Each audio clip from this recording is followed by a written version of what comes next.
Well, hey quilty peeps, welcome back to my sewing room, and today is another Sew Your Stash series.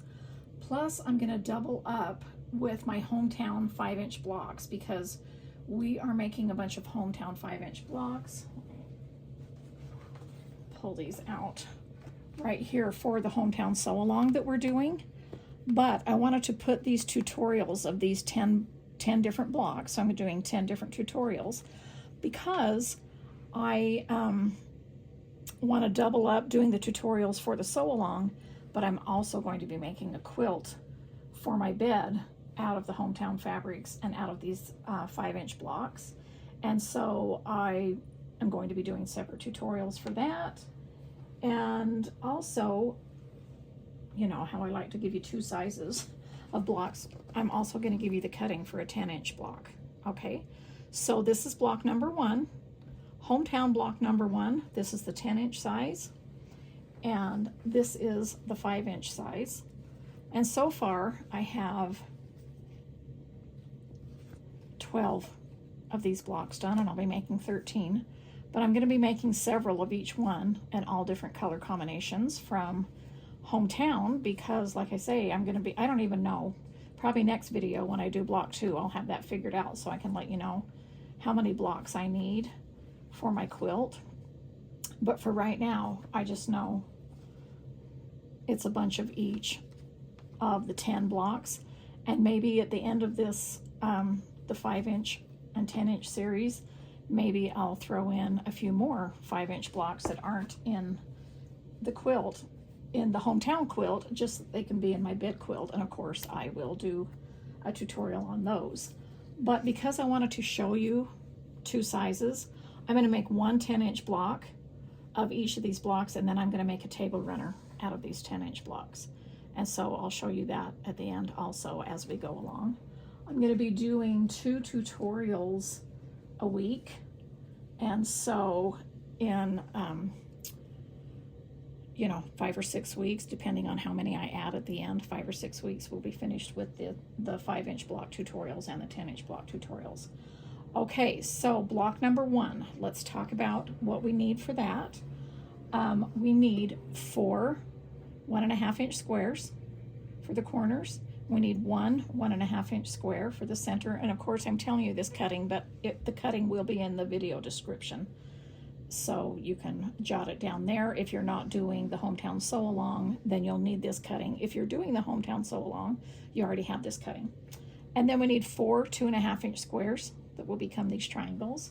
And then we need backgrounds. So here's my backgrounds. I'm using this background for my entire quilt, and this is my patterns background, and this is in the coral color. I have this in several colors now, and this is coral.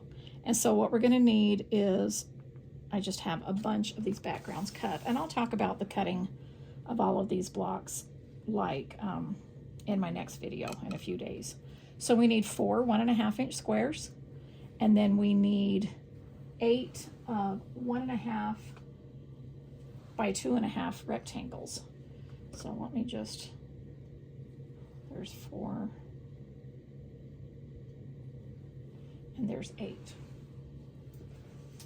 Okay, so what's going to be fun about this block is, so here, let me set this here so we can kind of use that as an example. I'll set these up here. The trim it rulers that we're using for this, because these are 5.5-inch blocks, of course we're going to be using the 5.5-inch trim it ruler, but these sections right here are 2.5 unfinished, so we'll be using those 2 sizes of rulers throughout. And so what I was trying to say, what's fun about this block is, normally when you look at this corner of this block, you're like, whoa, that's kind of hard to make. And traditionally it is, because traditionally you would be cutting this as a triangle and these 2 triangles in this square, and then sewing the triangles to there, and then adding that triangle. And because they're all on the bias, those 3 triangles, it gets really stretchy, and it's kind of hard, especially when you're doing a small block like this. And so my method that I do is I like to actually form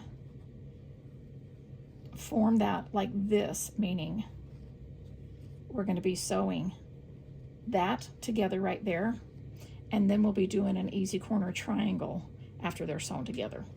And so much easier, so much more accurate, and so that's what we're going to be doing. So the first thing that we need to do is take these 4 squares. That was the center square that I was showing you, but take these 4 squares right here, and we're just going to sew them together. I'm going to be sewing on Miss Dolly. I've been sewing on her for a while.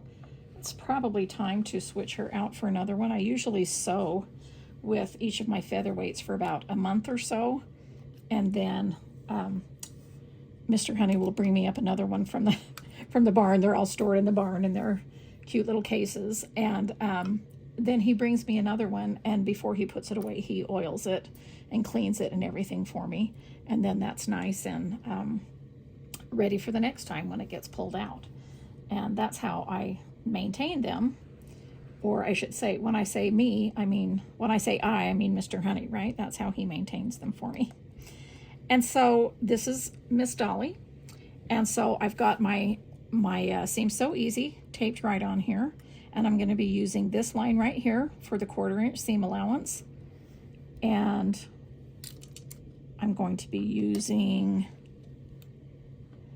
on here probably about, let's see, the sun is glaring there, probably about around a 12 stitch length, but you know, you can use your favorite stitch length just for regular piecing.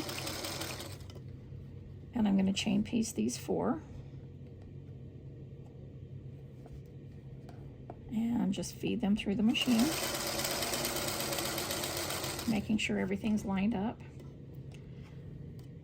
Now, I know I say this often, but some of you may be new, so when I sew on my featherweights, and actually any machine, I like to use a foot that there is an open toe, meaning I can see where my needle goes in, and that really helps me to sew accurately, so I don't have to just feed these pieces under the presser foot and hope they're lining up correctly. I like to see exactly what's going on there. Okay, so in between that, I have my little scrappies here because I'm making another quilt that I've shown you before, and I'm still working on that bonus quilt. But in between the chain piecing, I'll usually use a scrap of fabric just to save thread and stuff like that when I'm filming. But right now I'm in the middle of a bonus quilt, so I'm just going to be using my squares. Okay, so we are going to be pressing these seams open, and I usually do press my seams open because I like the accuracy and the block lies flatter, but especially when I'm doing small blocks, I always press my seams open. It might take a second longer, but it doesn't matter to me because to me it's totally worth it. So what I do is I kind of open these seams. Sometimes I use my seam roller here and just to kind of get them open, so that what I can do is just press with the iron when I know that they're totally open, and I don't have to be going like this and trying to get it open so that you know, my blocks aren't getting distorted. And so I like to press. Let me see, let me turn that heat. I can tell by this, the iron, I had changed the heat on accident when I moved it, I guess, but because this is a vintage iron, I want to make sure this is heated up. I could tell by these were sticking up and not quite as flat. Okay, so then I put my clapper on there to make them flat, but when I use a vintage iron, I never use it on full heat setting because that scorches everything, but for some reason this was turned way down. And I do have a video on that about my irons that I always link to so that you can, you know, see why I love to use vintage irons, how I find them, and that kind of thing. Okay, so this clapper just makes everything cool down faster, and it absorbs the heat. This wood absorbs that heat. So see, this is super warm right here, and that means the heat is taken away from here, and these are nice and flat. Okay, so now I make sure that they're all going the same direction like this, and I'm going to grab 4 of these and I'm going to sew that right there. So line them up, Now, before you start sewing any patchwork, and especially small patchwork, you just want to test your seam guide, make sure it's 1/4 inch. And because these were a 1/4 inch, then these are exactly the same size, right? So this, at this point, should measure 1.5 by 2.5, which is what these background rectangles measure.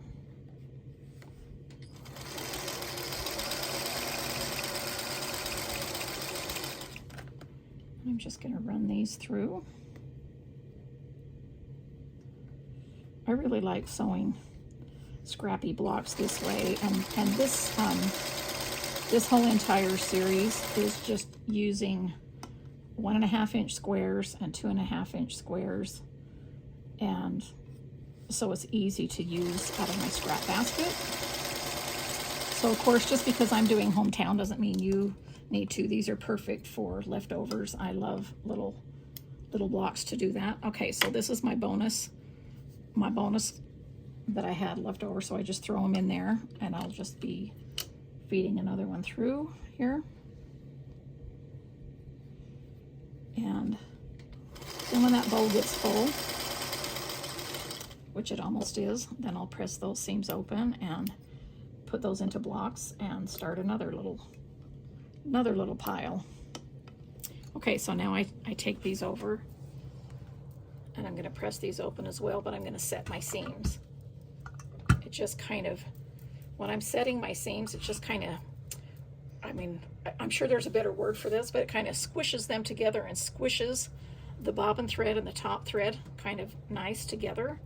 And speaking of thread, I always use Aurifil. I have forever. It's a very nice quality 100% cotton thread, and it's thin but strong. And because it's thin, it helps my blocks to be more accurate, because, you know, when you have a lot of thread going on, a thicker thread, it is going to change the size of your blocks because you can't open them up all the way. I have just found that, especially in small patchwork like this. And so that's one of the reasons that I love Aurifil so much. Okay, so now I've got those open, so I can just press them. I'm going to move these up because I'm going to use 2 different clappers for these. Press that one more time. I like to put the clapper on right after I've taken the iron off, so it absorbs that. It's got the most heat in there, and it absorbs that quickly. Okay, so while we're waiting for that to cool off for just a minute, I'm going to go ahead and set these kind of where they go here in the corners. Now I've got these 4 rectangles remaining, and where that's going to go is right here in this intersection block. That one looks like it needs to be pressed real quick, so I don't like to sew anything unless it's pressed completely. So while I'm waiting for that to cool down, I can go ahead and join these right here, but I don't want to join these yet because I'm going to be making, you know, easy corner triangles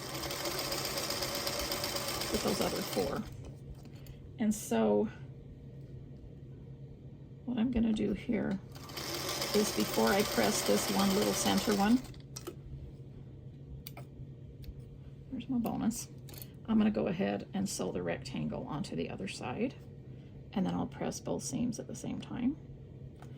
Now normally when I'm sewing this block, I'm showing you one block, but when I'm sewing this block, I would be doing this probably at least 2 at a time, but most of the time about 4 or 6 at a time, depending on how many blocks I need and that kind of a thing.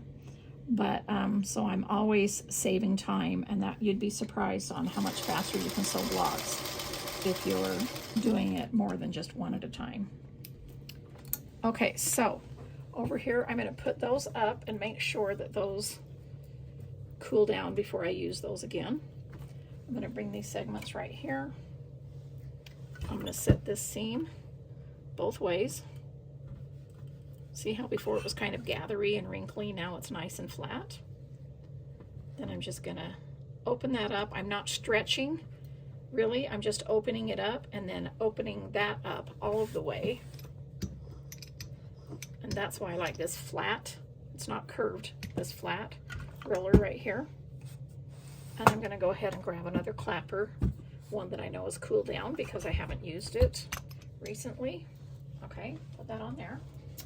And now I've got these sections right here, and this is where you want to, you could do it at this point, or you could just wait and do it after you add the triangle, but the easy corner triangle, but this should measure 2.5 inches. Okay, and you can see this line right here. Let me move my thumb down there so that you can see how it all lines up right there. That's exactly what that should look like. Okay, if you've got a little bit sticking out on the edges, now's the time you can square up if you'd like. But you know, in my quilt instructions, in my books and in my tutorials and things like that, I always tell you what each segment should measure before you join it into the block. And that's where I get the most use out of my trim it rulers. These are not for cutting, these are for squaring up and trimming. I have other rulers for, you know, cutting the pieces like this. But these lines are very important so that you can see exactly what's off or on, you know. And so I have this line right here so that you can line everything up, and then this is the 1/4 inch seam. So I know that this segment right here, that's what it's going to look like inside the block. And that's why I use these rulers all the time and why they're so important to me. Okay, so I'm just going to make sure these are all facing the same way. And now I know that this measures 2.5 already, and this measures 2.5 already, right? We figured that out. And what I'm going to do is lay this right on top of here, and I want this to be up so I know that I'm sewing it the correct direction. And what I'm going to be doing is using this center line right here, because this is exactly lined up with my needle, and I'm just going to be sewing from point to point right here. And as I go across here, when this is up, I can see that I'll be right at that corner of that square. And so I just start right here, and I'm following this corner on this center line. And that ensures me that I'm doing this exactly straight how I need to be. Now you could mark this with a pencil if you want, but you don't have to if this is, you know, taped onto your machine, and it's going to come right out on the corner right there. Okay. Before I do that, I'm just going to go ahead and do another one, and then I'll show you. But I like to line them up like this, make sure everything's lined up, flip it like this, and know that my colored square's on this side, and then just do it again.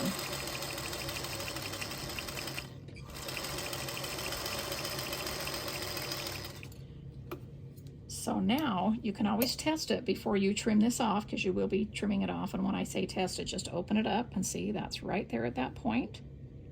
Okay. And then I just leave it like this, and because I don't want to cut the wrong, you know, I don't want to cut this off where this is, and trim it by approximately 1/4 inch.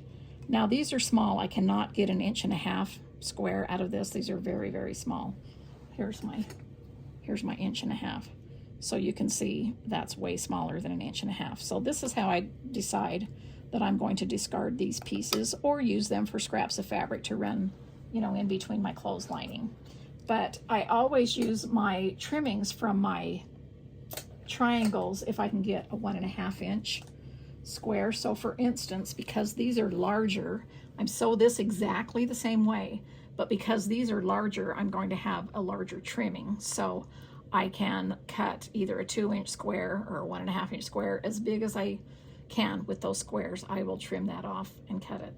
Now when you're sewing this size of easy corner triangle, I do mark these with a pencil, because I want to, if I need to, if it doesn't stick out, if this doesn't stick out far enough.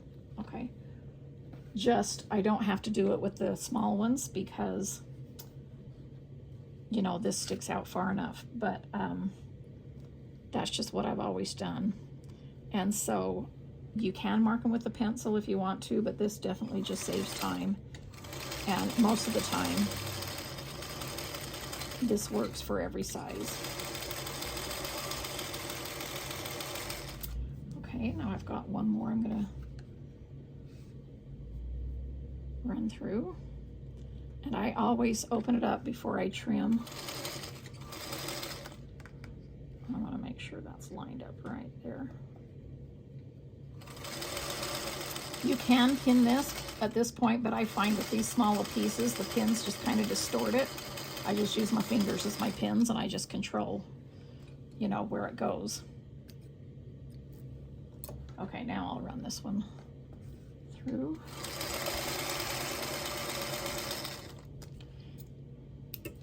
And once again, I just open it up, make sure everything looks good before I trim it off. And it doesn't need to be an exact 1/4 inch. What's nice about this is now you've already sewn it into a square. You've already sewn across the bias this way. And so it's going to look exactly the same way as you would have if you would have had to cut it, you know, the old-fashioned way that I was telling you about. But because they were in a square, when you sewed across the bias, it was not so stretchy. Okay, so now I'm going to bring these over here, put this back over here on the design board, set the seams, or squish them down, however you want to say it. Now this one, I don't want to stretch these out, and so I just open the center first where I have a lot of those seams right there. And I especially right in the center where those seams meet up, press that open. And that's going to be a lot easier when I'm pressing with the iron. And so I don't want to stretch too far. I don't want to stretch at all. I want to just open it and not stretch it out. Okay. Now I can just set that iron on there. And I always feel this is nice and cool. Whoops. This is nice and cool, and so as soon as I set this on here, it's going to start pulling that heat out of there. So that's what I do there, is I just open it. I make sure it's open all the way.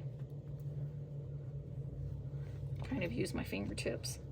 Set that right in the middle, and then kind of roll out from the center, out.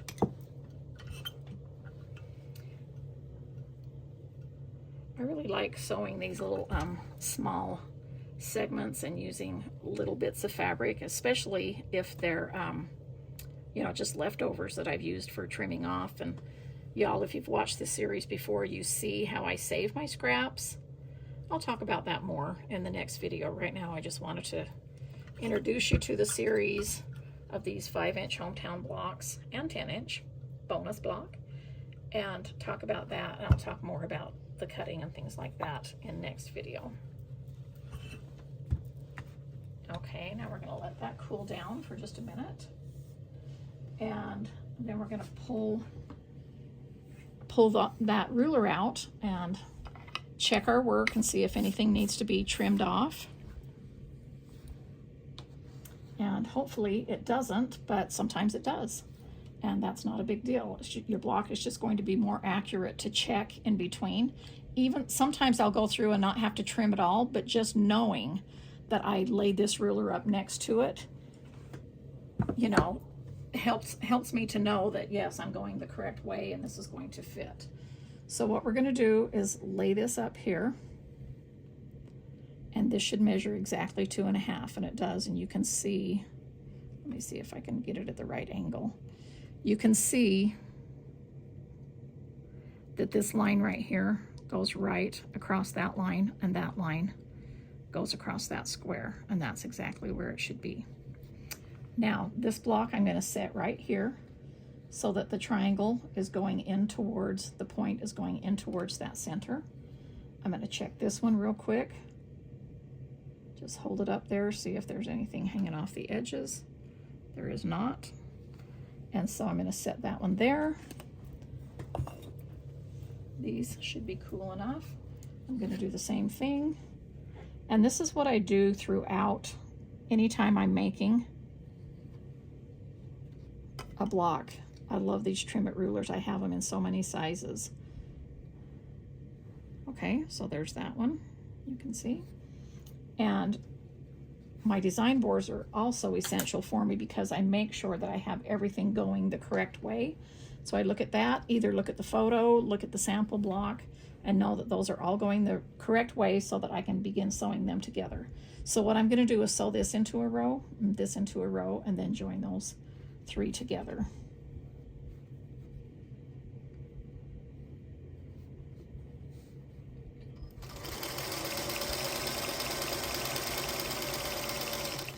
I'm going to go ahead and do down here. Now when I have, did you notice that I flipped this over instead of keeping that on top? When I have a seam like that in the corner, if I have a choice, I usually like to feed that under first because I can go ahead and just start it right there and I don't have to worry about anything flipping down. I've just kind of got in the habit of doing that, and so that's what I continue doing. Okay, it's time to feed another bonus square through here. These are just two 1.5 inch squares.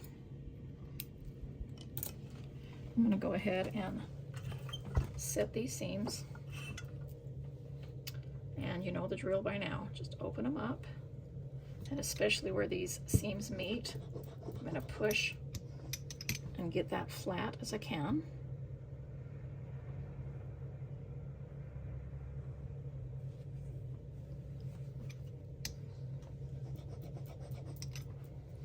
And I'll just put them next to each other and go ahead and do it in one pressing like this. I'm going to use this one.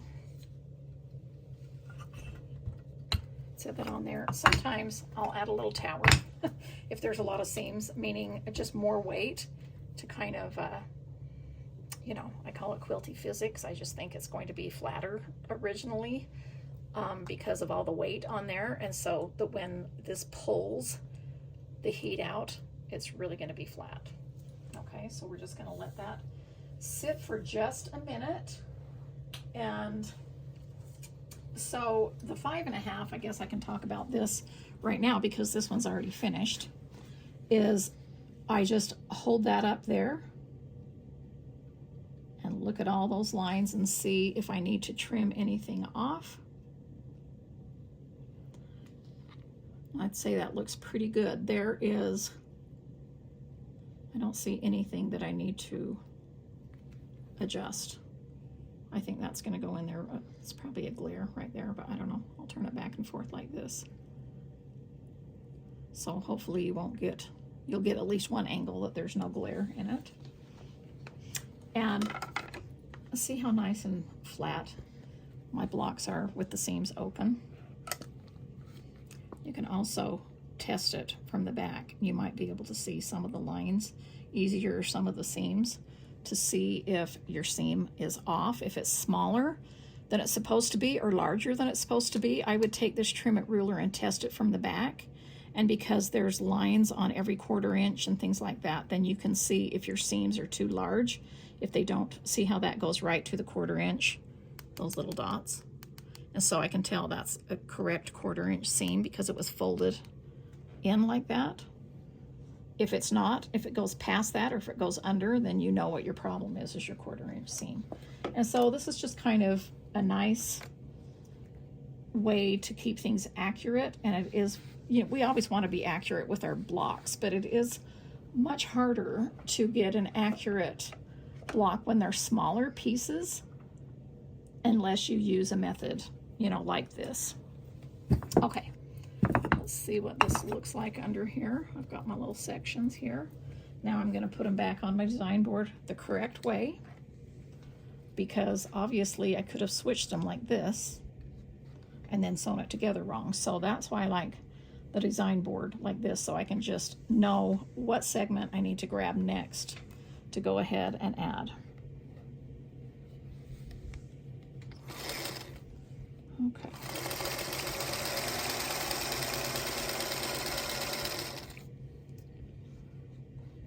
This one goes next because this is here. I'm going to flip it over and start on that end. And notice how I kind of tucked it under that foot there instead of just starting, how do I want to say? I'll show you with this square. Instead of starting out here and starting my machine and moving it in, I already kind of tuck it under that foot and it holds it into place on my line. And that also helps. Okay. Another one from a bonus quilt. Over here, set the seams. Open them up.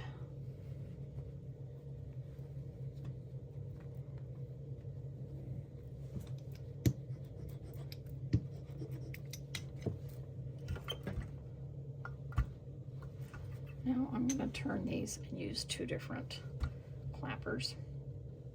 So I want that nice and hot.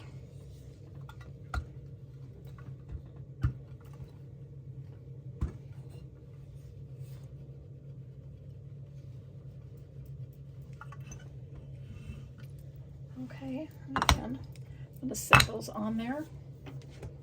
Okay, I'll show you a little bit more about the 10-inch block.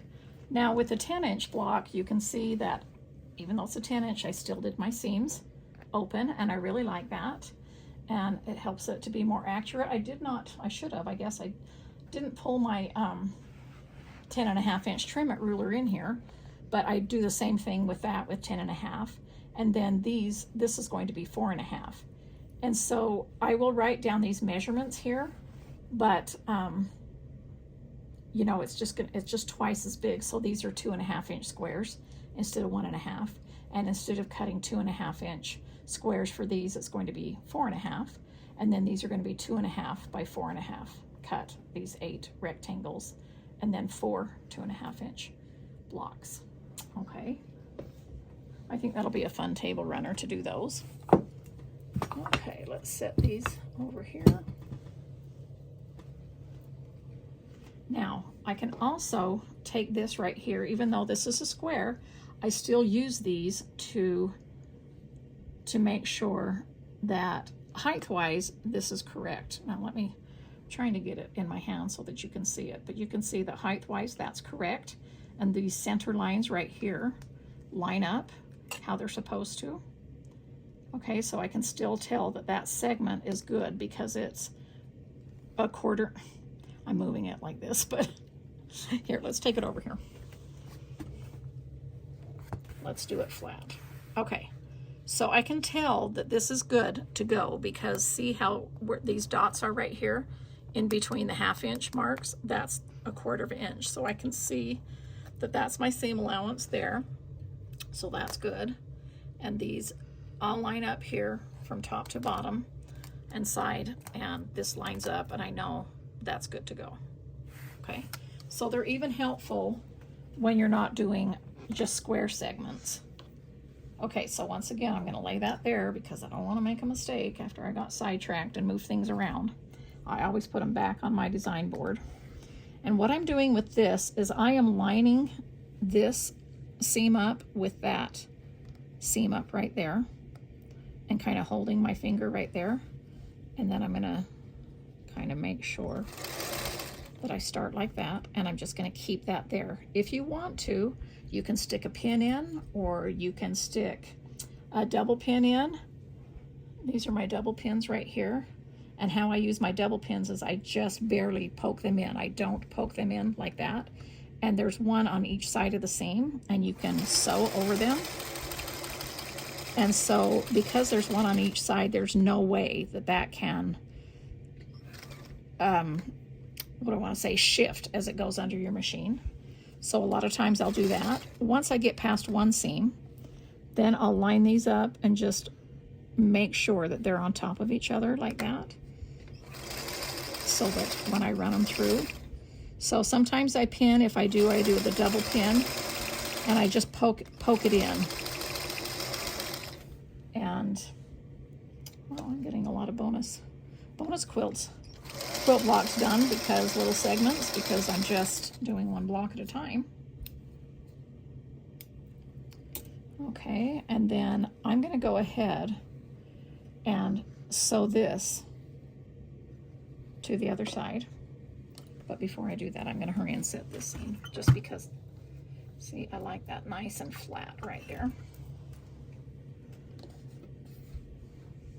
Okay, now I'm going to do the same thing, just kind of line that up where I know it's supposed to be. Make sure that corner meets, and start sewing. And once my needle is down and holding that where it should be, then I can, you know, adjust, pin, or whatever if I need to. But I really take advantage of the flatbed of my sewing machine and kind of use that as my work table to do my pinning and things like that on my machine when one end is already under the foot and holding it where it needs to be. And then right here, I'm not going to, see, I could pull this out and make it longer than here, but I'm going to make sure, because cotton has a give, you can do that. I'm going to make sure that it lines up on the bottom and everything lines up here, and just hold it into place. And because cotton has a give, I'm able to do that all the way to the end, and so they all line up very nicely. Okay, I didn't put that one in. So I just have my little design boards here with some already set up and ready to go. So I just can grab them already. When Cassidy was little, Cassidy's filming me today. When Cassidy was little, she used to set them up for me, meaning put right sides together and put them next to my machine for my bonus quilting. And then my granddaughter Sophie used to do that too when she'd come over. But now I'm on my own. And I have to set them up myself. But Cassidy's here with me a lot, and every time I film, because she films me obviously, so she's still my partner in crime in the sewing room. Okay, so then I'm pressing that down. I definitely want to make sure that these are not warm, that the one I'm using is completely cool. And I'm going to use 2 right there. And I'm going to stack these. I feel like I'm playing Jenga, quilty Jenga there. Did you mean to only press one seam open? Oh, did I? Yeah. What? Cassie, I told you she's my partner in crime. What? Oh. Whoops. But that's the beauty of it. You can always go back, and that's no harm done at all. Just have to remember to do it. Thanks, Cass.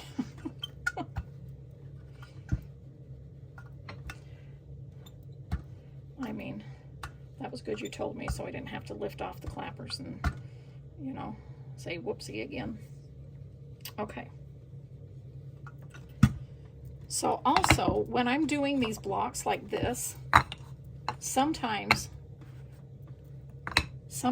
I will press them twice, meaning I pressed it from the back side, so I'm setting these seams up, and then when it cools down and it's flat, sometimes I'll turn it over and press it from the front. Now, I don't take my, I don't use a steam iron, because I don't want steam after I've done my blocks, because once I've cut it and it's cotton, anytime you apply moisture to a block and then steam, it's going to shrink it. And I don't want it shrinking in weird ways and making my block distorted or smaller than it's supposed to be. So when I cut my fabric, I always spray it with a separate spray bottle, because I don't use steam iron. I spray it with a spray bottle that I mix half with Mary Ellen's Best Press starch and half with water. And that is enough starching for me. I don't like my fabric super stiff.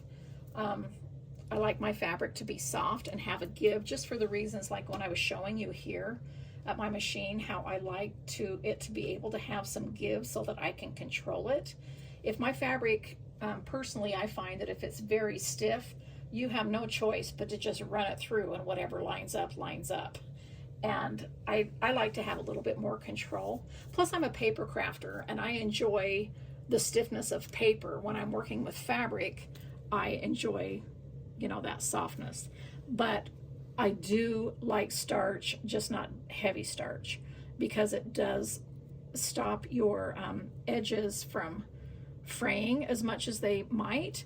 And also it just keeps things nice and flat. And, you know, let's face it, sometimes cotton gets a wrinkle in there that just does not want to come out because it has a memory and it just kind of wants to stay like that.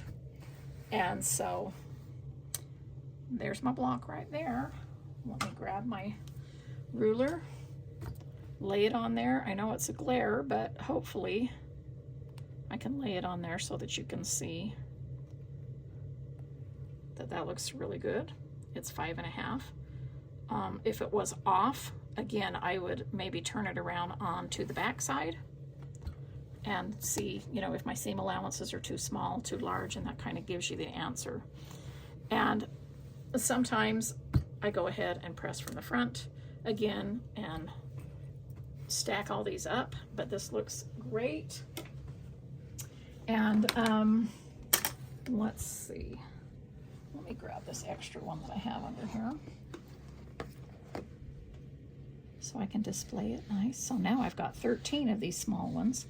I'm gonna have to, before I film the next one, sit down and figure out exactly how many blocks I'm gonna need for my bed. But I am just picturing all these different scrappy 5-inch blocks on my bed, and I'm gonna be using this same background that I showed you for all of them. And don't know how much background that is, but you know, I probably will by the end, so I can let you know. But you know, it's going to be for my bed is king size, so I typically like to do a square quilt when I'm doing it for my bed, even if it's a bed like that for the top of the bed, a bedspread, or to fold it and put it below. And the reason I do squares is because I always have pillows at the top. So for instance, what I mean, okay, so this is square, but I mean, obviously your bed is rectangle, right? But if you have pillows going across here and you have your quilt here, you have the same hangover on the bottom and the sides. And so I find that a square quilt works nicely for that. And I don't do that all the time, but I often do a square quilt for my bed. And all right, so there is block number 1, the Hometown block number 1 in 5-inch and in 10-inch. And this is part of my Sew Your Stash series, and I'll be doing quite a bit. Like I say, we'll go up to 10 blocks, but I think I'll add some more at the end. And so I hope you enjoyed this little tutorial today, and I'll do another tutorial in the next few days on block number 2 and talk a little bit more about how I prepare my fabric for this. Okay, I'll chat with you later.